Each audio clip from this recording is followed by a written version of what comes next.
And we're live. Good afternoon, good evening, everybody. I hope we're having an awesome day.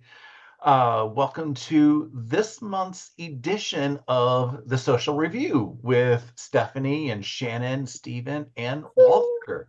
Hello. How's everybody doing today? Good. How are you? Good. It's a day. That's what we'll just say. So I'm just going to do a quick round robin with everybody. If we just want to, say hi, who we are, who we got, what we got coming up, maybe real quick on our channels. And since we are talking sewing machine, I want everybody to give their current sewing machine that they are working with. So, because I know some of us have like more than two. I'm going to go in a round order that I see up on the screen. So Stephanie's first. Oh, okay. Hi, everybody. I don't know why you got put up there first, but you did. I know I didn't come in first. So, hi, everybody. I'm Stephanie from Quilting with Stephanie Stitches. And what are we supposed to say? Our machine. Your machine. Yeah, your machine. And if you have anything coming up on your channel that you want to plug for early on, Okay. plug later I am too, still nursing my arm, so I'm on drugs. So, excuse me if I am crazy. Share. Okay, so coming up on my channel this Saturday, I'm going to work on the Art East project that I was going to do last Saturday, but I had to move. There She Blows. It's a free pattern from Art East, and you can grab that. It's linked under the video for Saturday. So if you want to sew along with me, let's see. I sew on a Janome 1600P QC, which is Janome's straight stitch machine. It's my primary machine that I use to make quilts, piece quilts, I should say. And I love it because it's real fast. Awesome. Sonic boom. You hear it every time. I've heard it. Next, going clockwise is Shannon. Oh, cool. Hey, I'm Shannon from Slay Arts. The next thing coming up on my channel is tomorrow morning will be the next blocks for the 1718 coverlet, which is the oldest dated patchwork from Britain. So I am reworking all of those patterns into FPP, and it'll be the next group of those patterns that I've redone. So that's tomorrow morning, 8-ish, depending on how late I go into editing this evening. I am always now working on the Juki, the TL18, because I've named him Arnie from Terminator 2. It's a whole thing. And he's so the TL18 is also just a straight stitch. It is super fast. I just don't sew as fast as Stephanie does, which is cool. I can't. I don't know why, but yeah, I love him. Yeah, I just adore him. So he's my main guy. Awesome. And since I said I'm going clockwise, Walter's next. Go, Walter. Okay, so the machine I use is a hand-me-down from Stephen. Well, that doesn't tell us what really type of my machine, only what brand, what sewing model. And it is a Janome 6700P. And it is, they told us when Steve purchased it that it's the next best thing to a industrial machine, which I'm not sure if that's true, but I mean, it does look sort of similar. But it is a good workout horse, and I do a lot of that machine, and including sewing garments. I've done the odd quilt, and I've done bags on it, and it goes through a lot of thickness of fabric without any problem, and I like it really a lot. I do all my sewing with it, and it's a great little machine. Is it a straight stitch machine? And it's not just a straight stitch. It does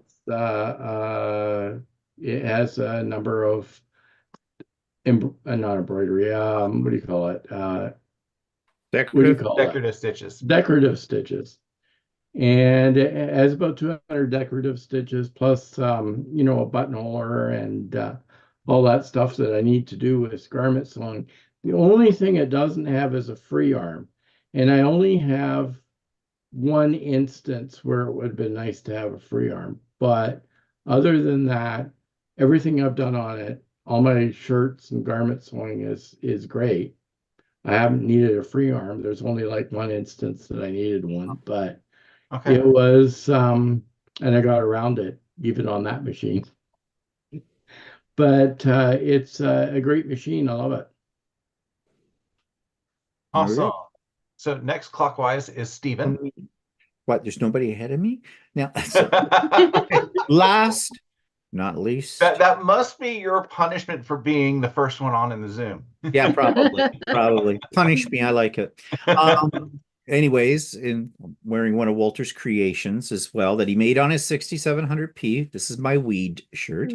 My multi-weed shirt. Anyways, everybody knows me. I'm the Idiot Quilter, Stephen. And what's coming up on my channel? Well, big event coming up this weekend. It's my birthday on Sunday. So on Saturday, we're having a special pop-up sew day to celebrate my birthday. Yep.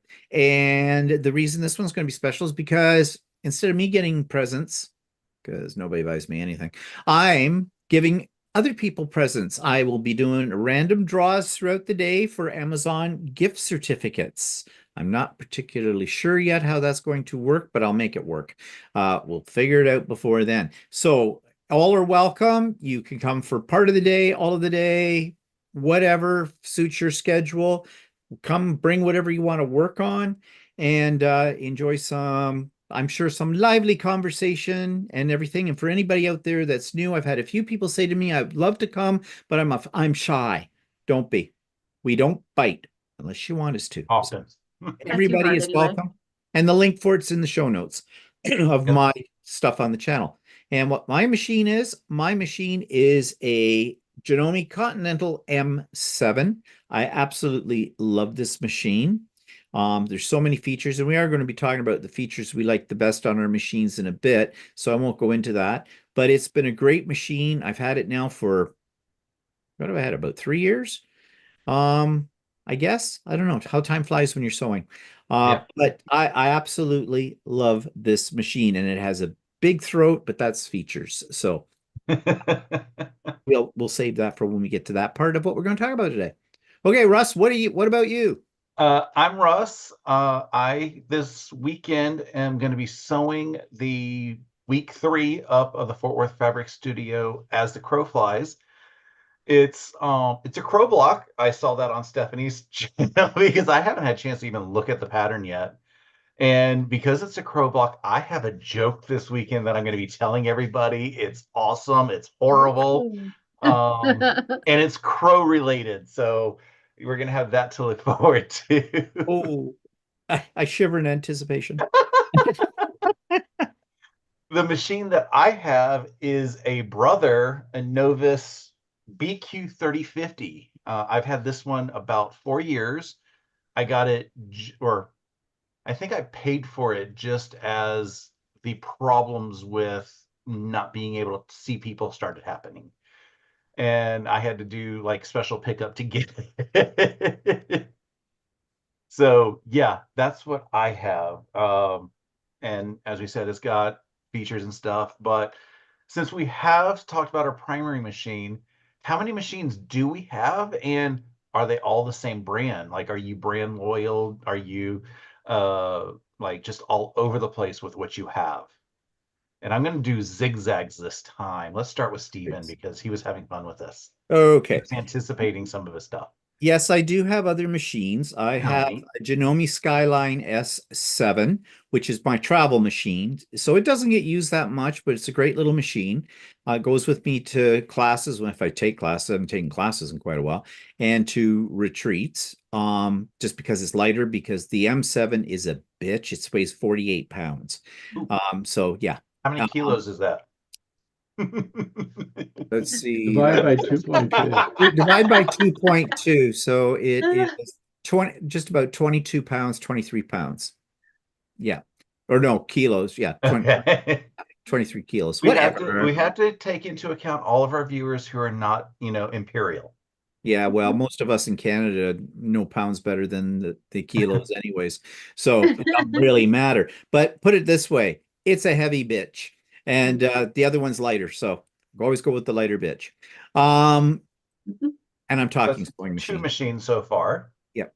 And I have an embroidery machine, which is also a Janome 550E. I love my Janome 550E embroidery machine. I do have a featherweight as well, which was gifted to me by one of my subscribers some time ago. Thank you, Colleen. I don't think she's on here tonight, but if she is, thank you, Colleen. A very generous gift. And I also have a serger as well, which is also a Janome, and it is a Janome air thread machine. So yeah, got lots of machines. So you have 5 machines, 4 of them are Genomes. Yes, and yes, I am loyal.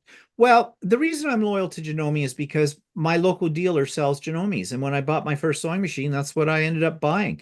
And she services them and is a great representative. She's good. The key is to have a good dealer with it. So that's why we're Janome. I'm a Janome person.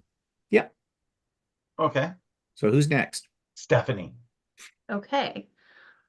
Well, I had 6 machines. Last year I donated my very original Janome, which was a very basic mechanical Janome Magnolia. I donated it to Ingrid, actually our friend who's here in the chat, her nephew's school, because they were starting a sewing program for kids. So that's awesome, because it was just sitting here collecting dust. So the other machines that I have, I'm also a Janome girl. So, or Janome person. So I've got a Janome 3160, which does all the zigzag and things like that. And then I have the one that I talked about earlier, the 1600 PQC, which is straight stitch only machine. And the P machines for Janome are their semi-industrial, kind of like what Walter was talking about. And I also have an HD9, which is pretty much the identical machine, but it's in black. It's another straight stitch. Because I do retreats and things all the time, I usually have one of them packed up and ready to go, and one here on my sewing table all the time.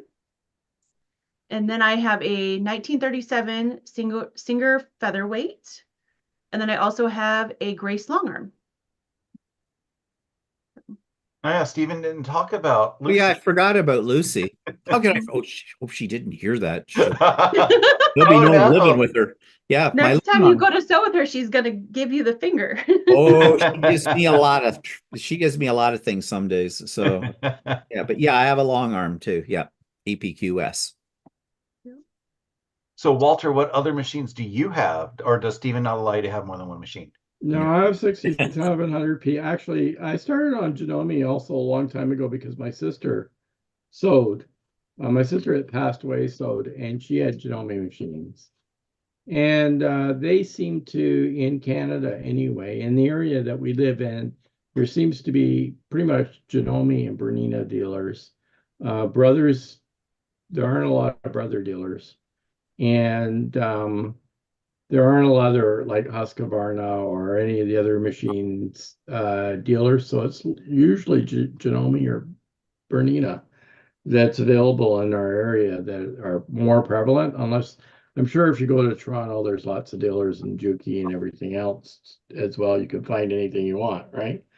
But in our local area, it's Janome and Bernina. Anyway, so we sort of stuck. We found a dealership in our area, and it turned out to be Janome, and so we've sort of stuck to Janome. And the machines work well for us and everything else. So I have a 6700P, as I discussed. I also have a 550E embroidery machine, which is the same as what Stephen has. So we have 2 in a house.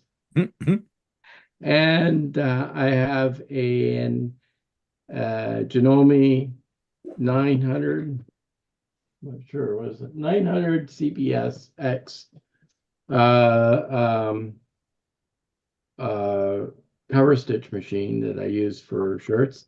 And I have an Elna 864 air thread serger, which is made by Janome. And it's basically the same as the air thread 2000 that is a Janome as well. The only reason I have the Elna is that I went to our dealer and she had the Elna available and the Janome wasn't available. So I took the Elna. And it's exactly the same machine. When did you get the power stitch The machine? current Janomes The current Elnas are made by Janome, so and usually you can find if you look at a Janome machine, usually you can find equivalent Elna machine about that's in a current machine. The only times that the Elnas might be specifically different is if they're much older, and that was before Janome bought the company out. So that's it. When did you buy the I power did at stitch one machine? point in time Listen to me. think about looking at a Bernina, but I have since decided I don't want a Bernina. So we Walter? have a question from the audience, Walter. When did you buy the power stitching machine? Yeah. When did you buy the What? power stitch machine? When did I Cover- bought the cover cover. stitch? No, the power stitch. You said power stitch. You didn't say cover. No, cover stitch. Yeah, I that's didn't not what say you power said. You stitch. said power stitch. I meant cover stitch. Jeez.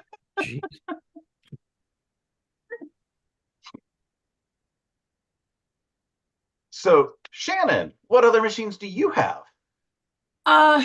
So I have the TL18. I have 4 Jukies and 3 Singers. Yes. So the TL18, the DX 2000, the which is the one that my son bought me for my birthday / Christmas. So that one is very special to me. But she needs to go to the shop because I did something and now she can't do anything but a straight stitch. I don't know what I did. Then I have a Juki. I call her Hazel because it's HZL. That's my travel one. Little light little one. Very cool. I like it a lot. That was a good buy. And then I have a Juki overlocker or serger, depending on what you want to call it. The MO80. And then I have a Singer Featherweight, a Singer 301A, and the Singer Patchwork, which was the first machine I had when I first made my first ever quilt. So I'll keep that one too, because that one's near and dear. And yeah, that's it. Awesome. For me, I've lost track and I gotta keep going through my head. I have my primary machine, which is a Brother. I have an embroidery machine over there, which is a Brother and Novus X1, I think. My travel machine, which is a Brother Pace Setter 700. I have what used to be my primary machine up until I upgraded, which is a Juki HZL 210. Awesome machine. I love it. I get everything that Shannon just said about hers. And I also have upstairs, it was my great grandmother's 1924 Singer. Nice. So I have a 100-year-old Singer in my house. Hmm. And I also have a Handy Quilter Forte, 24-inch long arm. That's what the word is. I think that's all my machine. I keep feeling like I'm forgetting one, but I don't think I am. So, yeah, we all have multiple Lots of machines. Yeah. Becomes an obsession.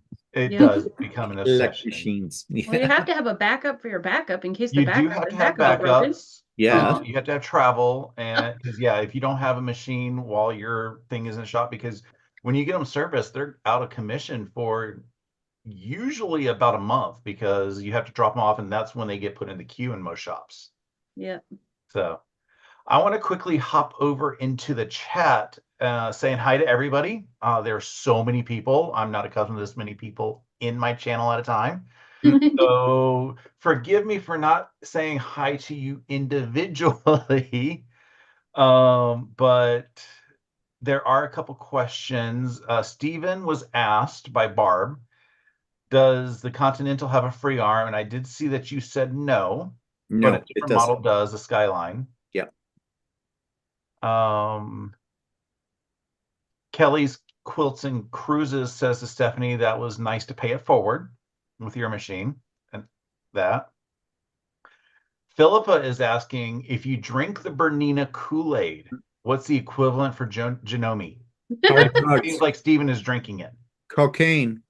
Okay. The Jolly Juice. Yeah. Barb has a 1954 Elna grasshopper sewing machine. Sounds pretty cool. Oh, that's cute. Kelly's Quilts and Cruises has an Elna 50 or 520 that she bought from a local quilt store in 2015. Janome, technically, she says, but she borrowed her friend's 1949 Singer since Ellie is in the machine hospital. And she also says a friend might be selling her 1947 Singer, but she can't afford it. Mm.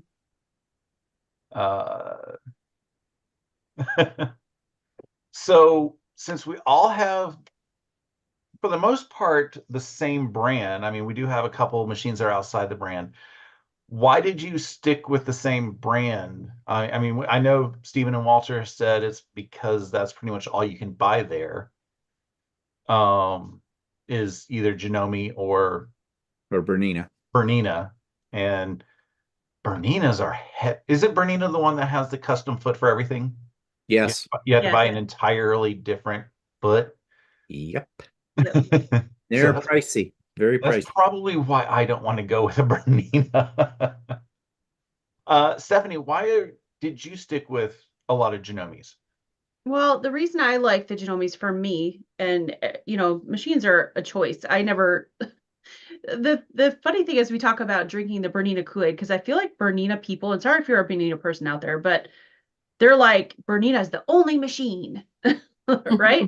Mhm. I'm never like Janome's the only machine. It's the only machine for me because I love Janome's. I like Janome's because I feel like for the price that you pay for a Janome, you get a really good quality machine. Because there's other brands out there like Bernina's. I sewed on a Bernina on the cruise I was recently on, the quilting cruise, and the one that they had us sewing on the ship did nothing more than my 3160, which cost me around $600. They were selling that machine for 2,800 or something like that, and I was like, oh my god. Wow. So for the cost, I feel like the Janomes are, you get a very good quality machine for the cost, and I feel like the Janomes are very, very they have longevity. Like I feel like they don't break, and they last a long time if you take really good care of them. And I've just loved all my Janomes, so I stick with Janomes. Yep. And the other thing about Berninas, if you want to get them repaired, first of all, your authorized dealer Bernina may or may not be able to repair it because there's a special toolkit you need. And you can only get it from Bernina. It's $1,800 Canadian. And you have got to be an authorized dealer and taken their training course in order to get that. Whereas true. a Janome, very easy to open it up if you want to do some deep cleaning, which you saw on my channel because I did it. And yeah, so Bernina, and that's exactly it. Is I clean all mine myself. The only time I take it in is if something horrible happens. Like when I first got my HD9, the black machine, I was sewing with it one day, right out of the box in the factory, and I heard this horrible metal clunking noise, and the whole thread cutter like fell out of the bottom of the machine. And that's nothing I did. It wasn't attached properly out of the factory. So, but I couldn't do that myself. I had to take that in. But I do what Steven does. I open my whole machine up and I clean it myself. So I don't have to take it in very often. I just, especially my 1600 here that I sew with every day, I keep her real good and clean, and she's never failed me yet, knock on wood. So I think all your Jukies, is there a reason why you stuck with Juki? So I got the first Juki because Donna Jordan said on his Juki. And I really love her. She's just got the coolest. I swear that woman is. I feel like she's high the entire time, and I just love her so much. I'm in for it. That is now a mental image I will not be able to get out of the videos. And she published a video yet again today. So yeah, I know. That's all I'm going to think about as I'm watching this video. And she has beautiful nails. And she, I love her nails. Yeah. Oh, she cracks me up. I love her so much. And so that's why. And then I had known about industrial Jukis being used in like seamstressing and stuff like that.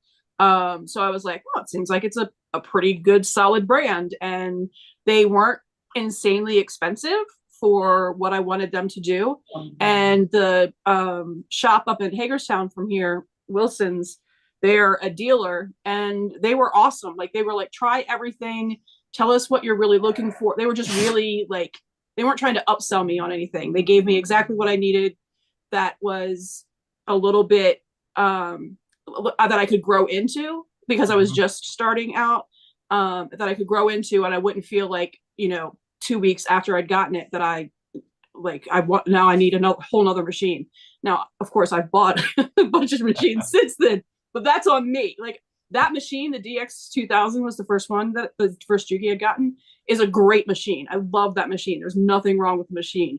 I'm just an impulse buyer. So when Ingrid, she got her TL 2020 or something like that, and I was like, oh, I've got to get one now too. I need a straight stitch one because Ingrid has one. So I am an insane impulse buyer. But yeah, so that's why, yeah, I just like the Jukis. And you know something? All the people that I've heard that own a Juki, I have never heard a bad thing about a Juki machine. Jukis are We gorgeous. can't get them here. Yeah. readily. Well, we can, but there aren't very many dealers around. Well, that's what Yeah, I meant. see, the fact that the dealer is just 20 minutes up the road, they were so no pressure. It was a great experience all the way around. So Oh, that's good.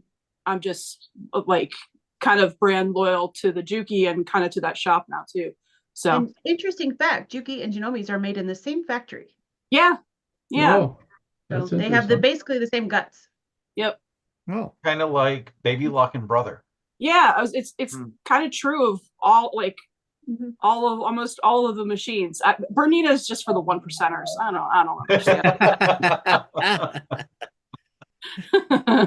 let's not slam the Bernina owners. Yes, let's. It's fun to throw shade on the other brands.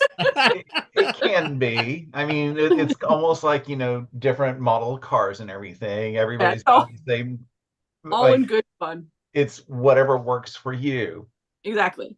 For me, I stuck with Brother because when I got my embroidery machine, which I love to pieces, I noticed that a lot of the accessories and everything worked with an older Brother machine that I had. And then when I was looking to upgrade, I was like, well, if I've invested all of this money in these accessories for a previous machine, which a lot of the feet had worked with my Juki, and I have this, several $1,000 embroidery machine, I want to be able to have something that if I don't have a foot for it, that came default with the machine, that whatever I have with my embroidery machine would work with it. So that's why I went with the Brother. And then with the travel machine, because I bought the two machines that I consider primarily using together, it was the same thing. I wanted to make sure that what I've had with that was compatible with everything else, because you don't want to sit there and have to buy a 1/4-inch foot for two machines. You don't want to have to buy, a walking foot for two machines, or keep tabs of your feet for two different machines.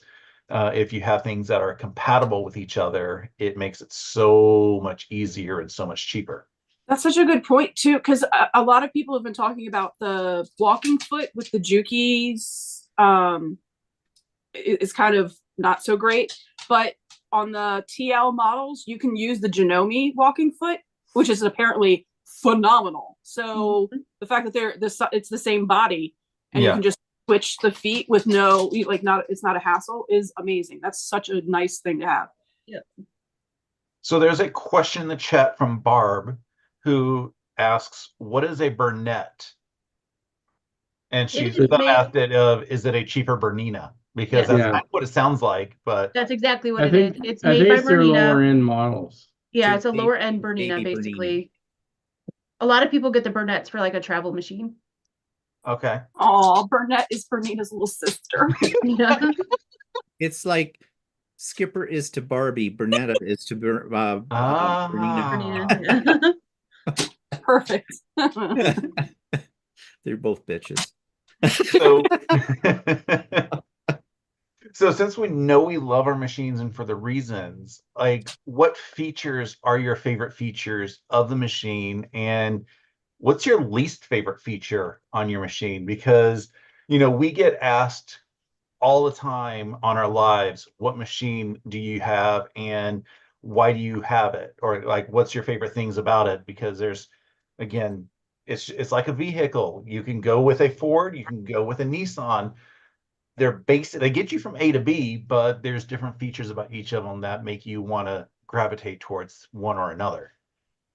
So, Walter, I'm going to start with you. Okay, so the 6700P is actually I really like the machine. It has a deep throat.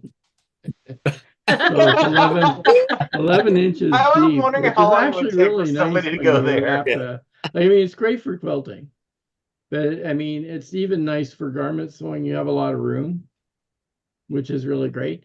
And the other feature that I really like about it is it has what they call its branded name, AccuFeed, which is a built-in walking foot system, right? So you don't have the little cube that you have when you have a walking foot on a normal machine.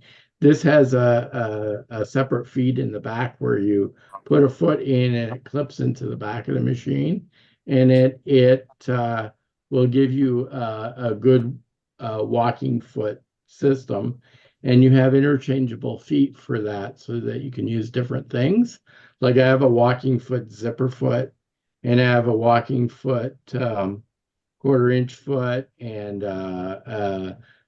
blind hem foot, and all kinds of other feet that are integrated to the walking foot system, which is great, especially even if you're doing sewing on garments, because if you have two pieces of fabric, which you use for garments and stuff, that it gives you a very even feed, which I really, really like, and I use it a lot.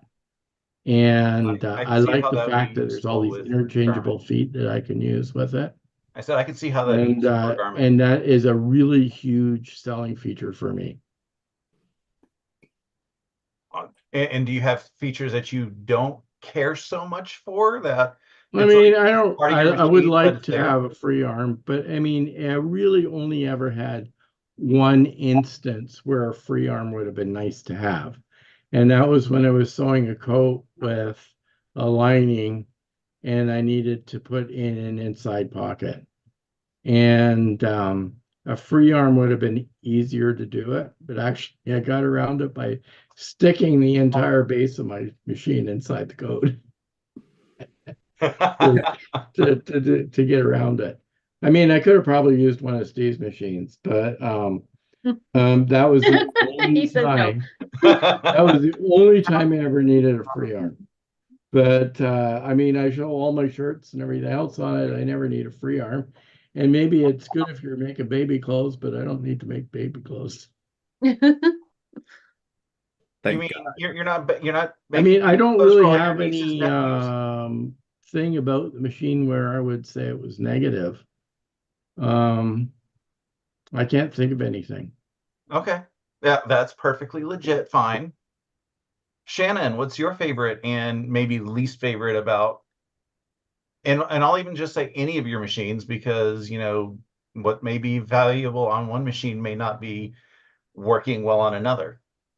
Well, I think that's another good reason to have more than one, because the TL18 that I do most of my work on is straight stitch. It does the one thing, it does it really, really good, and it does it fast, and it's reliable. The reason why I went with the 18 instead of the 2020 or the 2000 or the 2010, I don't know, there's a lot of TLs out there, is because it has the micro lift, which when you're making bags and they're the thicker seams, and I like to use like cork and things like that, it gives even more lift to the foot while the feed dogs are still carrying it through nicely. And so I love that. What I wish it would do, and I would never leave this machine if it had this, it doesn't like the monofilament that I like to use when I FPP. It hates it. It won't do it. It won't accept it. just does not want to do it. So that's why I still like love the DX 2000, because I can use that the clear filament for the FPPing, because I like to not be able to see the stitches. And so, but other than that, like, yeah, I haven't come across needing the free arm. I can see if I was doing things that had a smaller neck, like even the bags, I can get it around without, not really needing a smaller free arm. But I guess that would be a nice thing to have. But he's pretty much perfect all the way around. I can long arm with him. Practically perfect. In every way. Yeah, I've got the free not long arming, but free motion quilting table, so I can do everything with it. Nice. Pretty cool. Steven, your favorites, things that you hate. I'm sorry, dislike. Actually, can I add something? Yes. I have not had a problem with any thread thickness on my machine. I've used 80 weight, I've used 60 weight, I've used 12 weight, I've used 28 weight. I haven't had any problems at all with any of those thicknesses. Yeah. As long as you're using the right needle. Yeah, as long as you're using the right needle. Yeah. For it. Well, for me, now Walter, he was into the deep throat thing, but what an amateur, 11 inches. I have 13.5 inches. And so does my machine. But yeah, enough of that. But what do I love? I love what they call the HP foot and the HP plate. What that is a single hole, but it allows you to do a 1/4 inch seam allowance that's very, very accurate. And for the longest time, I didn't use it when I first got it because I didn't know what this thing was for, because HP stands for high performance. And I thought it was mainly for people who, like Stephanie, who sew at the sound of speed at the speed of sound kind of a thing.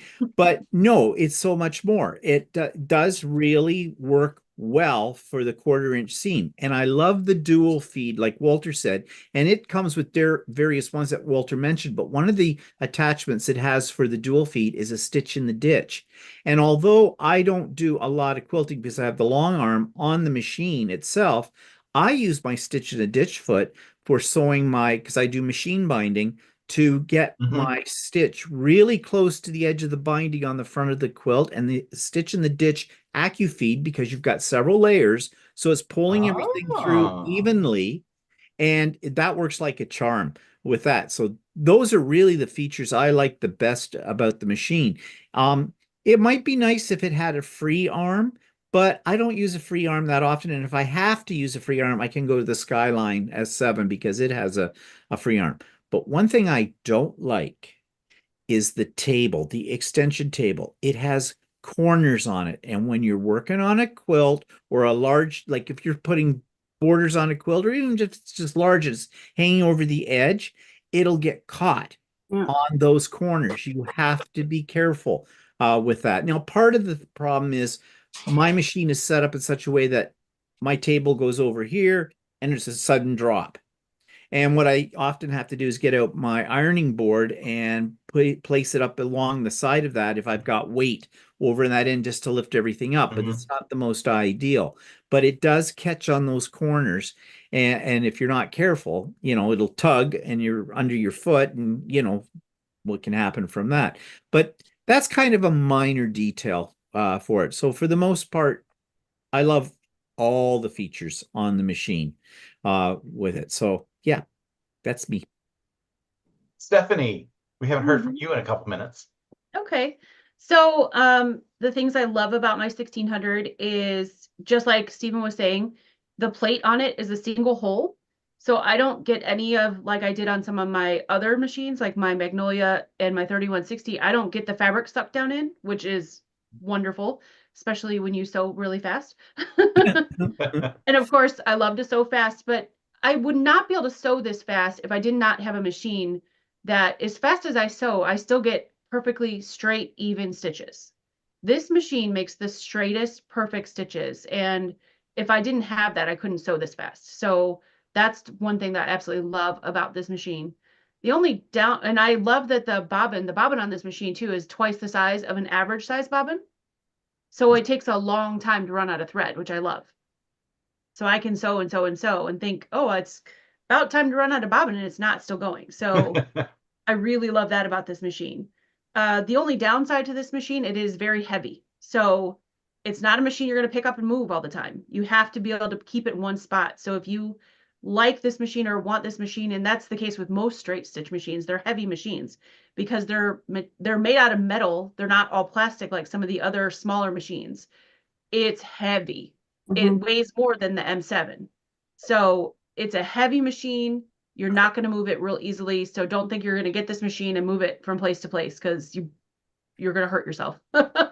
So that's the only downside, but that's not a bad downside because I just leave this one here in my table all the time. So but I love it. Nice. So one of my, I have two favorite features with my brother machine. Number one is you push a button and it will thread the needle for you. I know that's a little thing. I mean, I can pull out my glasses and aim the thread into the needle, but just pushing a button and having it do it for you, it's like quality of life. It's like having a remote control for your television. I mean, you can get up and change your television, but it's so much easier if you can do it at easy of a button. You have kids for that.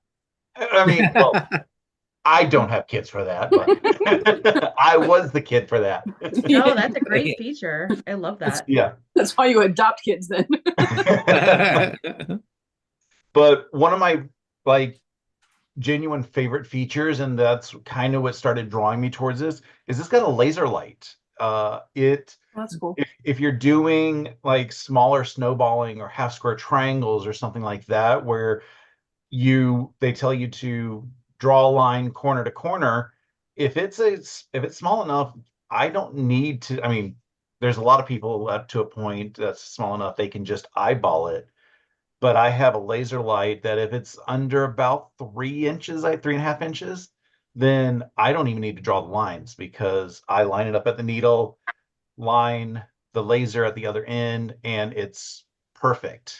So I really do love that. And because of that laser, that's when I started using the diagonal seam tape to help me with a couple inches further down. Now, if it gets to be, an 8-inch half square triangle that I got to make, I'm going to draw the line because that's a little too ridiculous. But I can use my laser light to help make sure I'm still lined up pretty well. Because you don't need to be driving at the needle, you need to be driving in front of the needle so that you can keep things straight. One thing that I'm going to have to research, because both Stephen and Stephanie have mentioned it, is a single hole needle plate, because my embroidery machine has a single hole needle plate, but I haven't looked to see if my 3050 has it. I can't imagine why it wouldn't, because it's got if it does, you need to get one because you will never have your point down ever again.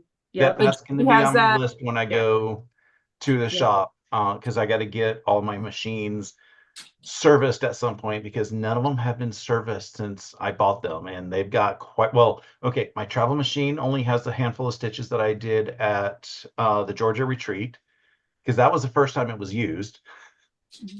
But I still you need to get it serviced, as we know, regularly, so it doesn't seize up or have issues. But I'm getting to the point where I'm like, my main machine really needs to have a spa day just to make sure everything stays nice. I've been cleaning it regularly. And how often do you guys clean your machines? Because I know there's various levels of cleaning. You can just dust it off. You can pull out the bobbin and dust out in there, or you can take your entire needle plate off, or as Stephen recently did, you can take the entire machines take the cover off. That's what they call it. Yep. So let's start with Shannon. How often do you clean your machine? And what? So before, well, then keep in mind, I've only been sewing for 3 years, so there's not that much that's been going on that the machines have needed. But I really, before learning the take your covers off thing from the sewing doc, Nice sewingdoc.com. plug. She's awesome. Love you, Andy. I really like I had gotten, so I was using the patchwork, and then I got the DX, and then I was using the DX, and then I got Arnie, and so I've only ever used every machine for a year, so none of them have gone outside. But now that I know how to do it, now they've all been serviced. And So and all basically you're just a dirty pig with your machines. I really thought, especially the patchwork, because that's the one that I did the fleece on. The first ones that I sewed was that fleece stuff, and oh god, that was wretched. I thought that I was in for quite the disgusting mess when I opened up the patchwork, but it wasn't so bad. I mean, it definitely needed a deep clean, but it wasn't disgusting like like I'd seen some pictures of people's insides. So I felt much better about myself. But yeah, like I think that's because they each had only been used, like for not even a full year each one. So but now I don't have to worry about it unless something breaks. Walter, how often are you cleaning your machine? Pretty frequently. I haven't actually taken all the covers off yet, and it has not had a spa day since Steve gave it to me. So, which is when 2016 or something like that. Yeah, something like that. So anyway, it's overdue. Yeah. I do take the bobbin case out a lot and clean underneath and everything like that, especially after I've done a bag, because the bag I often use fusible fleece, and it tends stuff into the bobbin case frequently. So I do clean it out and give it a little drop of oil underneath the bobbin case, which you have on Genome's. But I have cleaned as much as I can see in that area, and I do it pretty frequently. If I do just shirts, it's at least either once a project or once every 2 projects. I do clean underneath, or at least look to see if it needs to be. And that's easier for you because you don't do multiple projects at one time usually. Not really. Yeah, that gets to be a little bit of an interesting But, thing around. if you're doing just general sewing on fabric and stuff like that, and you're not using things like fusible fleece and that, it may not need as frequent cleaning, but it can't hurt to check. Right. Stephanie, how about you? So I clean mine at least a couple times a week, because this straight stitch machine, it needs oil, a couple drops in a few spots, at least every 8 to 10 hours. And you can tell when it needs it because you start hearing the machine sounds different. It gets a harder mechanical sound. And I sew a lot, well, up until recently. And so I clean it several times a week. I clean out the bobbin area, I put oil in it, and then I do a deep cleaning, like take the covers off probably once a quarter. And I want to keep this machine running well because it's my baby. I love it. So yeah, I clean it pretty frequently, and I change the needle a couple times a week too. Okay. Stephen, I know you recently took your covers off. Yeah. Well, first of all, I clean my machine, the parts that you can see and in underneath the needle plate and everything, and pull out the bobbin. And in that case, I clean that at least after every project. And also, and Rush, you just got one of these. I have a compressed air, yeah, that thing. And that works really well for blowing shit out of it. All over the place. Don't use canned air. I used to say that was poo-poo on that. You can use canned air. Don't, because canned air does have a repellent in it or something, or accelerant. An accelerant. That's it. Yeah. And it can come out moist, and that can go down into your machine and make your little dust bunnies in there all get clammy and sticky to things. But it also gets really cold really fast. So you could, if you were using it, you could only use it for like 10 or 15 seconds, and you don't get enough blown out. Yeah, that's right. And that one that Russ just showed you, it's a rechargeable, and it's dry air that comes out of it. And I really like it. It's one of my favorite tools for that. But I do it after every project, as I said, but my machine also tells me when it needs to be cleaned because it's on, and that's based upon a timer of use. And it'll come up and say, it'll stop and say, you need to clean me now. Oh, that's And nifty. Huh. yeah. And if you Like the don't, check engine light. yeah. And so then I you ignore have to those damn set- things all the time too. Yeah. Little black tape over, so they don't see it. The Homer Simpson thing. Yeah. Tell me So- what to do, machine. Yep. So I do that. Also, and at the same time I'm cleaning it, I will give it a drop of oil in the wick that's underneath the bobbin. On the Genomes, it's underneath the bobbin case with that. And now the deep cleaning, which I just did for the first time a couple of weeks ago, after taking the course on Andy's the Sewing dock. Sewing dock, yeah, which is excellent. And I expect it because I had not had my machine in for a deep clean in at least 2 years or more. And I use my machine every day, and I figured, oh, this is going to be killer dust bunnies under there. I was really surprised how little there was inside of it, which makes me think when, these dealers and that will tell you should bring in your machine. And I used to preach this too. Take your machine in at least once a year and have them clean it. And that usually costs you anywhere from $100 to $120 a pop. And all they're doing is what I did. They take the covers off, they blow out the crap, and they put in some drops of oil here and there. And you can do that really well with the Genomes anyways. The Berninas, no. But with the Genomes, you can do that very easily yourself. So you don't need to spend that kind of money. And I didn't even need to deep clean it. There was nothing really in it. I think it also depends on the kind of thread that you're using too, though. Well, because yeah. Yeah. Some threads that are Darlinty ones, yeah. Yeah, the Totally. threads, the fabrics that you're using. Yeah, if you're using Minky or something like Oh, that, yeah, you're going to have a lot of fuzzies in there. I use Aurifil, and it's very very low lint on it. But yeah, so yeah, I clean it. My embroidery machine is the same. My embroidery machine tells you when it needs to be cleaned, and it's basically the same method as you use on the other Genomes. Yeah. And like Stephanie said, you can hear it. If you're in Yeah. tune with your machine, you know when it needs a little drop of oil, it needs to be cleaning because it'll change in sound. Yeah. But in the case of our embroidery machines, it needs a deeper oiling at time from Yeah. time to time. Yeah. And we know how to do that. How Yeah. to take it apart and do that. And that's not for that one's not for the faint of heart with it, because it's a little bit more involved than the regular Genome machines, but it can be done because we're living proof of this.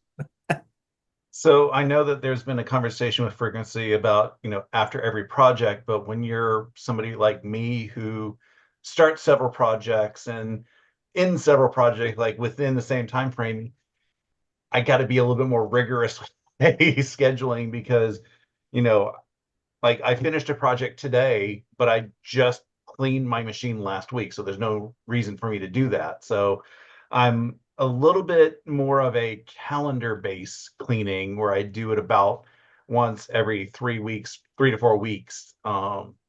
Again, my machine will tell me by the sound whether it's, it needs to be cleaned or not. The one thing that did surprise me, and it's this thing that did it, I had been using, and I don't know where I just left them, right here. I've been using these cleaning swabs to clean the inside of my machine. And I would pull out lint and lint. And I was like, oh, it's clean, it's clean. I bought this and I just did one little blow in there and all the lint that came out just surprised me. And I was like, okay, I know that I hadn't been doing a thorough cleaning with just the brushes. So maybe I might be able to stay on like a 4-week schedule instead of a like 3-week schedule or something like that with this deeper cleaning that I can get with that. But you said machine shops are trying to scare you with the pictures of fully lint. I've seen Andy open up machines when she had a shop here and they were full of lint like that. So it's not always a scare. I think a lot of it, as was just said, it's the material that you use, the thread that you use, because there is some very linty thread out there.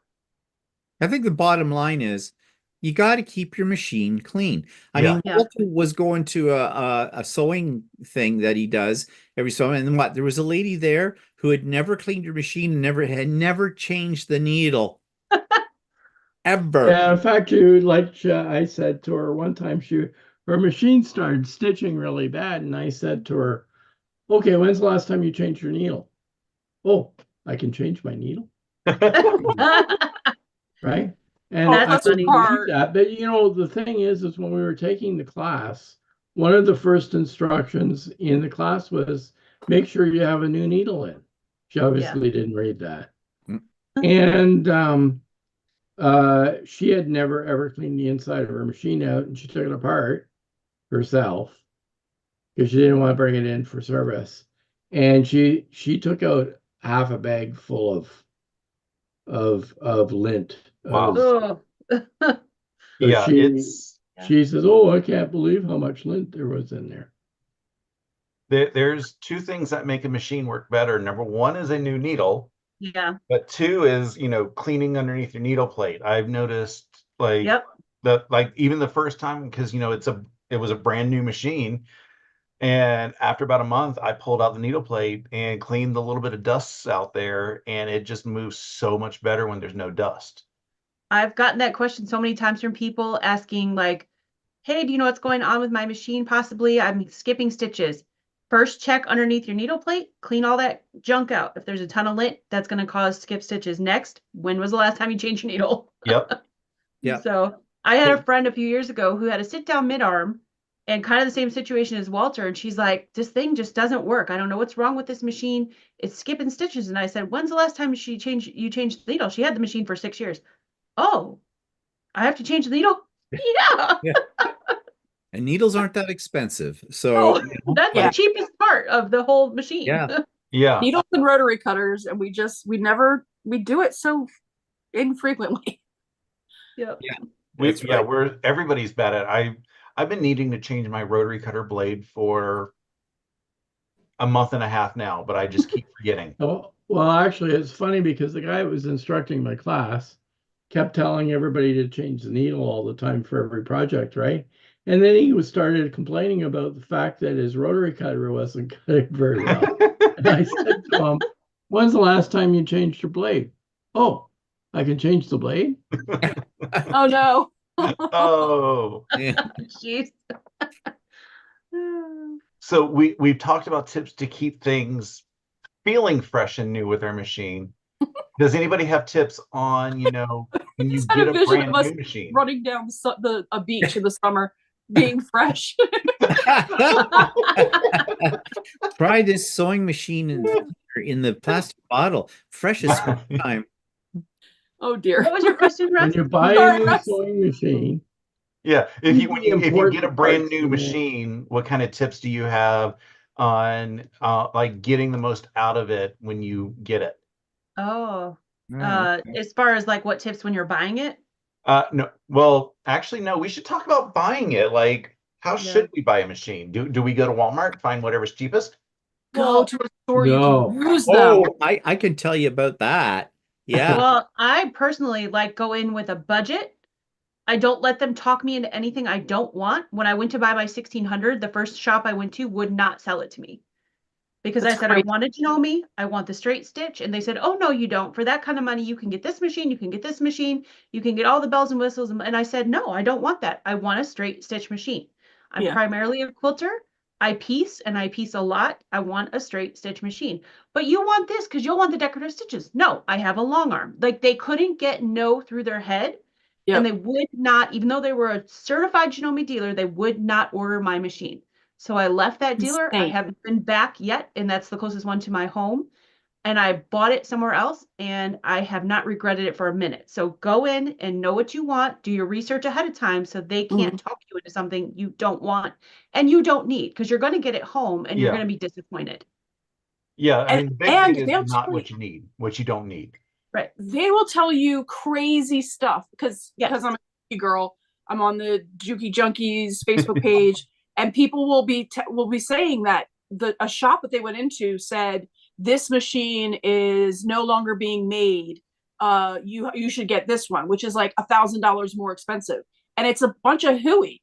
And they're not discontinued. Like they've said that the TL18 isn't being made anymore. That's their most popular machine. They are not making the TL18. Yeah. And they were trying to sell them on a $1,000 more expensive.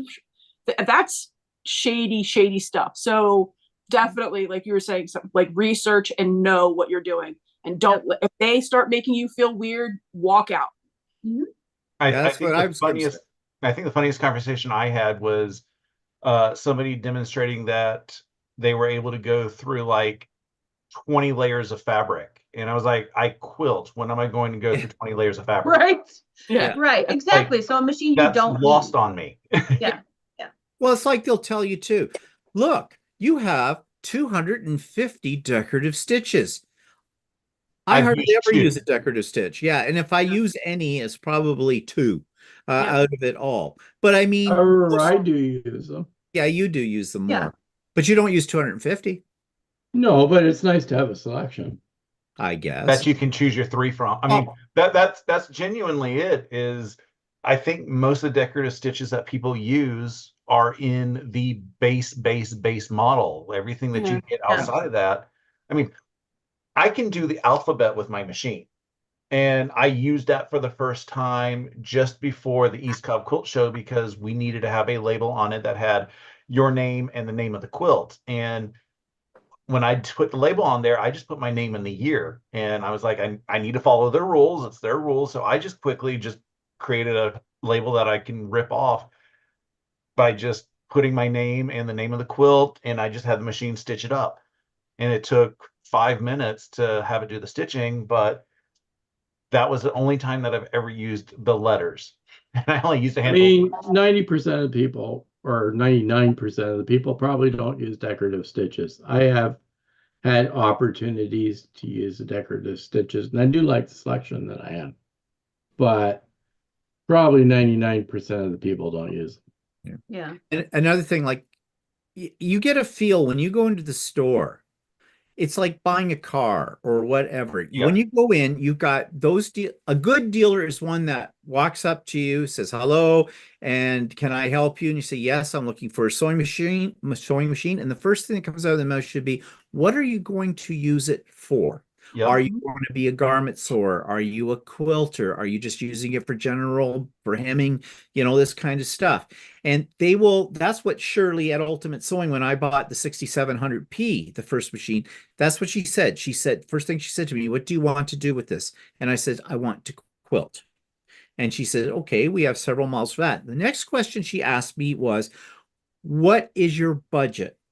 And I said to her, I will go as high as $3,000. And she says, there's a lot of machines to pick from in that price range. And she showed me different ones and then took me through each one, telling me what they had and what was different between them all. She never once tried to force anything down my throat or give me a hard sell or tell me these grandiose stories about what your machine can do. Like, you're buying an embroidery machine, you can now quilt a queen size quilt on it. No, you can't.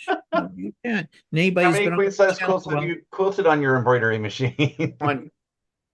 And actually, she did well because she ended up selling lots of bunch machines. Yeah. But that's the kind of thing. So get a feel for them and know where they stand. Like, ask them too, if they don't volunteer the information. If I need my machine serviced, do you do it in-house or do you send it out? Because that's going to be a time thing. If they have to send it out, you may not see that machine for months. And I know lots of horror stories about that, where they've sent it out and they've waited 2-3 months before they ever saw their machine again with it. So, you got to have a reputable, and I think that's more important than anything else in buying a machine. And then try them. Try them there in the store. Now, if the store says they cannot, we can't let you try one, we don't have that out there, go to another place. Yeah. And do it like Shannon said, do your research as well. Before you go in armed with it and be prepared. Well, first of all, if you get bullshit, leave. Just leave with it, because they're not going to tell you anything that's truthful. Then you'll know. Like Stephanie said that she went in a store and she kind of knew what she wanted. and they're trying to sell her something else. Yeah. Carol So- has some Well, because awesome their advice. first question was, what's your budget? And that's all they cared about. They didn't care about Yeah. what I wanted. So they're going, oh, well, you have Yeah, that much budget. yeah, We can sell you you this can and sell you buy that. I didn't want that. $3,000. Yeah. Yeah. Yeah.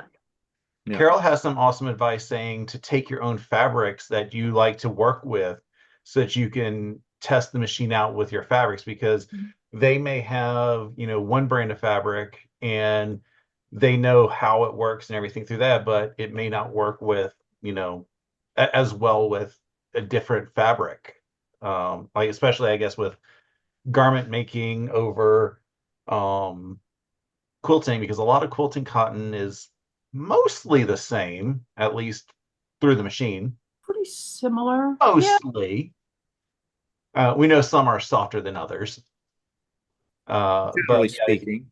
if you're Mhm. using like garment sewing and stuff, I know that there's a wide range of fabrics with garment sewings. I was going to say, I think that advice would probably be more helpful for garment sewers like Walter, because Yeah. they use very different fabrics from what quilters do. And most shops have quilting fabric set up in their sample machines. Yeah. So like if he was going to buy a new serge or a cover stitch, I would think you'd want to take different fabrics. Yeah. Yeah. Because Walter's bringing corduroy back. He says no. Actually, I've been Shirley at the store had some corduroy and she suggested I try some, and I said, no, I don't want any. You mean you're not going to make Steven a corduroy shirt? God, no. I had corduroy shirts as a kid. I don't like them now. So did I. Don't like them. Corduroy flare pants. Pants, yep. We all Ooh, did. yeah. Yep. Flare pants. Flare sandpaper. Yeah. They hear you Hey, coming. my corduroy first pants. interview, I had a 3-piece suit and platform shoes. That's funny. So does anybody have any horror stories about their machines? Like something didn't work well, or and it doesn't have to be your current machine, it can be an older machine. Well, I can Well- tell you a horror story about my embroidery machine, my first embroidery machine. It was my dream machine. At least I thought it was. It turned out to be my nightmare machine. And it was Nightmares are interesting. still technically dreams. Yeah, well, this was a bad dream. It's a Janome machine. It was the 15,000 embroidery machine, which has now been replaced by the new one they're trying to push on everybody, the M17. But It was a combo machine, though. yeah, it was a combination machine, combination sewing machine, embroidery machine. And I saw it in the store. I saw a lady using it. I fell in love with it. And I went, oh, I want that machine. And I got it for a really good price because at the time it was very, very expensive. But I got it for a good price. I loved that machine for the first while. And then it started doing strange things. And bobbin cases, it would eat through the bobbin cases. I went through over $500 worth of replacement bobbin Whoa. cases Ouch. for it. And they're like $40 a pop. So you know how many I went through. Holy cow. Yeah. And did everything. It went into the shop. The technician that they had there, he was very, very good. He thought he had it all fixed up. It was obviously a timing issue or something like that. Well, got it home. First project I did on it, did it all over again. Oh no. And I was just so frustrated. So long story short, it went back and forth to the shop. It even went to the headquarters of Janome in New Jersey. You're gonna say it went through a window. Yep. Then it came back. It was supposed to be all fixed and everything like that. Right in the store itself, we tried it out. Within the first 10 minutes of using it in the store, it was right back to where it was before. Oh, geez. Oh. I'd had it. So I said to Shirley at the store, I said to her, okay, I'm done with this machine. We've done all we can. You're frustrated. I'm frustrated. What will you give me as a trade-in on this machine? I want to buy an M7 and I want a 550E embroidery machine. And she gave me a really good deal on those two. And I've never looked back.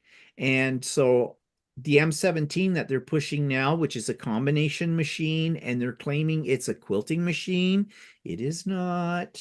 This is a misnomer with it. My advice would be, learning from that horror story, was I won't buy a combination machine ever again, because here's why. I was about to ask about combination machines. Do we like them or no? No, because if the timing goes out on whichever one you're using, it's the same mechanism. If the timing goes out and you have to take it in and have it fixed, you're without two machines. You're without an embroidery machine and your sewing machine. If the timing goes out and it's just affecting the embroidery side, it's still the whole machine has to go in for repair. And when they adjust the timing for the embroidery side, it can throw the timing out, even though it's the same mechanism with the sewing side and vice versa. It's just a pain in the butt. Now, I know there'll be people out there who buy Berninas that are combination machines, and they will say, I've never had a problem. Well, good for you.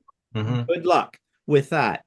I'm a One power thing user. with Steve was too is that he's a power user. He uses the embroidery and sewing machine Yeah. like no other person would ever do. Well, I was But- going to say, if you have a combination machine, you can't be embroidering while you sew. Nope, Right. that's not the problem Yeah. with it. And the other thing too, when I say I'm a power user, I am not an abusive user. I look after my machines. I clean them all regularly.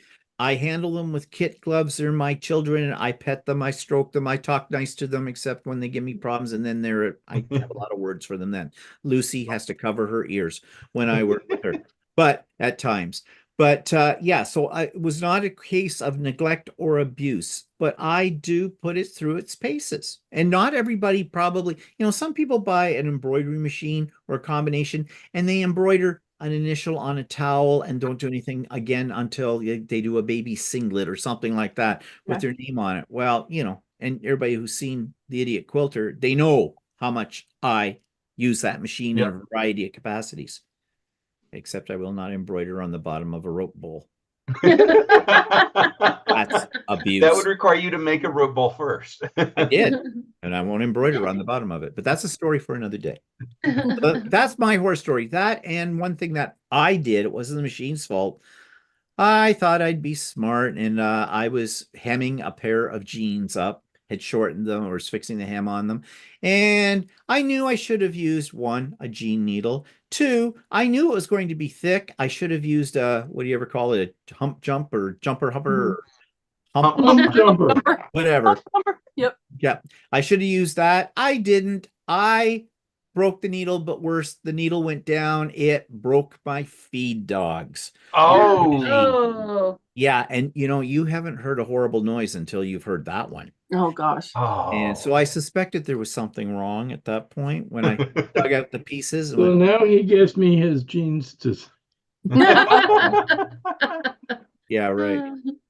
But anyways, yeah. So those are my horror stories. And I thought mine was kind of bad when I do my deep cleans and I had to put my needle plate and everything back together 3 different times before I do it right. Because Oh. I don't know what I do wrong because I put it back exactly the same way every single time. You Word of take advice. a Sharpie, and as you're lifting it off, you on the back of it, you write on the Sharpie the needle, the arrow of which way it goes. Right as you're taking I just it think off. that I have it like a millimeter off every time that I like when I put it back in together wrong. So I've learned that I have to slowly just wind my wheel just to make sure like everything is lined up properly as I'm putting it together, and just go very slowly the first little bit after I clean it. I mean, it's just become habit, but yeah, I never can put my needle plate back on correctly the first time. I did that with the long arm.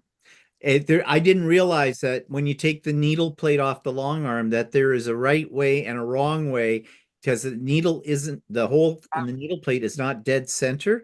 It's off a little bit. And I put it the wrong way. I turned on Lucy. I hit the button and the noise. Oh, The noise. I broke the needle, to say the least, but it could have been worse. I could have knocked the whole timing out in the long arm. Right. I was lucky I did not only do that once. so we are a little bit over our normal amount of time, so I just want to let everybody give their channels a little bit of a plug before we depart. So let's Can start. I ask one question really quick before we go? Stephanie's got a question. Yes. Yeah, I was just wondering, because we're talking about machines, is anybody here thinking about a new machine in the future? Anytime soon? Long arm, long arm, long arm. Long arm. I'm not. That's been Well, kind I of think like I've had Shannon a would lot of have people gotten a ask me long arm at lately. QuiltCon if it wasn't so Yeah. pricey. I've had people lately ask me like, "Oh, if you were in the market for a new machine, what would that be?" So, are any of you in the market or thinking about another machine in the future? I Uh, have thought of getting a different cover stitch, like a big one that does more stuff, because the one I have is pretty basic, but it's not that serious. And I'm Um, interested in the Jukies, but now that you told me that basically the Juki is just a souped up Janome, I I don't I'd want one. Plus, I don't have a Juki dealer near me, so Yeah. yeah. I also did think about getting like a smaller machine for like travel, but I'm not sure. I like using my machine so much that I don't know if, unless I was flying with a machine, I don't know if I would go and get another one. I will say it does when every time I've traveled and used the new one, it takes a little bit for me to be like remember, oh, this doesn't have a knee lift, and oh, I can't do this, and oh yeah. Yep. So it takes like an hour to That is the problem acclimate. with travel machines. Yeah. yeah, that's But- true. Yeah, right now I'm not in a new machine market because I'm thrilled with all my machines. Yeah. I am, however, every so often I'm like, do I want a serger? And then also I'm like, is there anything that I would use a serger for? The only thing I've been able to find so far has been like one of the bags that I made, it suggested using a serger. The other bag that I made was Shannon's pattern, and it didn't necessarily need a serger because we did binding on it, but I'm sure it could have been just as easily done with a serger to hide and lock. Or The only your thing I regular just heard is machine with a forest ground. zigzag stitch. Yeah, I mean, yeah, that's the other thing is I can do a zigzag. I've got a pseudo locking stitch and as well in my machine. So I'm like, do I really want one? And while I'm still in this room of a space, which is not a lot of room, the answer is probably no. But if I can get laid off and get a new job quickly and be able to build out a sewing studio, then I might get a serger. What are you going to say, Walter? You started No, saying. the only thing I've ever really used serger for a lot is garments. Yeah. I don't use it even for bags. I've never used serger because I like the inside of my bags. I like opening the seams up, like so they lay flat. But yeah, I probably wouldn't use a serger on a bag either. Mm. Like I said, the one bag that I made, it was or the first bag that I made, it's a panel that's a canvas panel, and they suggested using a serger for the seams just because canvas likes to fray every now and then. I don't know. Yeah, if you have a fabric that frays badly, a serger finishing the edges of the seam off for Yeah. as well. Some people do it on quilting cotton before they wash it. Personally, if you have really Yeah. good quality quilting cotton, you shouldn't have a problem pre-washing your fabric. If you have poor quality cotton, that's usually when it frays a lot. Yeah. And I love using my serger to make cloth napkins with a rolled hem. Ah, fancy. much all I After use you've it. embroidered them, right? Oh, yes, of course. Yes. Going to be doing something about that with cut work in the future video. Yep. Mhm. So yeah, I want to let everybody have an opportunity to plug their channels, say what we got coming up. We will start with Shannon this time. Woohoo! Slay Arts on YouTube. Hi everybody. I have the 1718 oldest British patchwork coverlet. They call it a coverlet because there's no wadding. If you're from England, it's wadding. And so it's just the front, the top and the back. So that's why it's called a coverlet.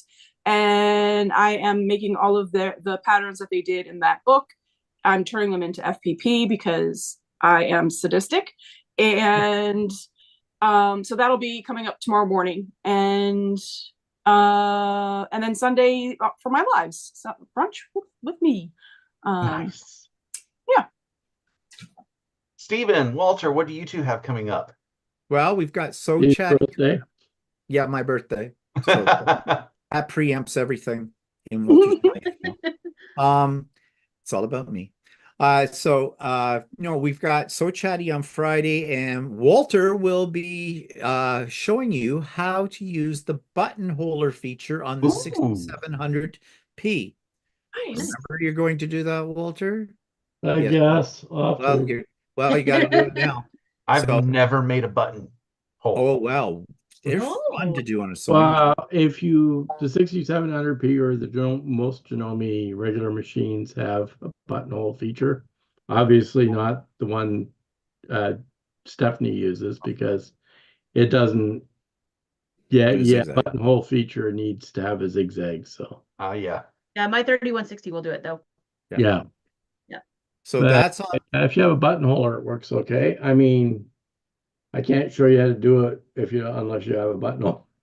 Yeah, but most machines, modern machines now, anywhere from the middle to the high end machines will have a button holder. Yeah. I mean, Modern my machines first machine had a buttonhole. You wouldn't have as much choice between buttonholes. Like, I mean, mine has like 7 or 8 different styles of buttonholes. Okay, you're going to be doing this on Friday, so stop jumping ahead. I'm very We excited just to watch show you that. how to do Yeah, basic that's one. cool. We won't have anything to show them on Friday. You reveal it all now. Gee. On Saturday, the pop-up sew day, I open the doors. It's a Zoom. It's not recorded. It's not a YouTube live. At 8 a.m. We run till 5 p.m. Links in all my videos that went up this week in the show notes. And of course, on Saturday at 4 o'clock p.m., we have another interesting edition of Stephen and Walter live. Sunday. What's that? That's Sunday, not Saturday. Did I say Sunday? I meant Sunday. You Saturday's said the pop-up. Saturday. Are we doing it on Sunday? It's my birthday. Why wouldn't we be? Oh yeah, when are we going to Belmarks? That Monday. Oh, okay. Geez, what am I, your social secretary? Apparently, yes. With it. God, that's what happens when they get old, they forget things. Do you need a shared calendar? Oh God, no. So Stephen and Walter live, 4 p.m. Eastern time this Sunday, July the 15th. So be there, be square. All right. That's us. Stephanie, what's going on with your channel? So this Saturday, obviously I'm gonna go to Steven's birthday bash. So I'll do that first. And then live at 5, I'm gonna sew the There She Blows, which is the free pattern from Art East. It's a whale and it's really, really cute. It's a nice way to try out their patterns because I know some people have seen me do some of the Art East patterns and they're like, oh, they're kind of unsure because there are a lot of pieces to an Art East pattern. Somebody actually just asked about my birds behind me. That's an Art East pattern. So this is a way you can try out their patterns and see if you like it or not before you actually purchase like a whole pattern. So that's linked under my video that's already listed for Saturday if you want to grab that pattern and sew it along with me. I'm hoping to get up also another Underground Railroad block. We'll see how my arm holds up, if I can get through that video or not. And then Monday is the next As the Crow Flies from Fort Worth Fabric Studio. So got a couple things coming out in the next few days. Awesome. And for me, this Saturday at 11 a.m., I will be taking a little bit of break from Stephen's birthday bash and doing my live where I'll be sewing up the crow block from the As the Crow Flies sewing from Fort Worth Fabric Studio. I have also teased that I've got a really doozy of a crow joke that is going to be really awesome. Oh, Stephanie's showing it. It's awesome. So yeah, I've got a really bad crow joke, which I really love. In fact, I was told not to tell it yesterday after I told it, and that means I got to really tell it. On Sunday, I will have my weekly vlog, which has all the shenanigans that I've gotten up to this week and everything. I will not be repeating the crow joke on my weekly vlog, so you have to watch the live in order to get it or watch the replay. So yeah, it's that intense of a joke. You tease. So I want to thank everybody for joining me out there in YouTube land. I especially want to thank my friends Stephanie, Shannon, Walter, and Stephen for joining me for this little bit of time with the social review. And until next month, toodaloo.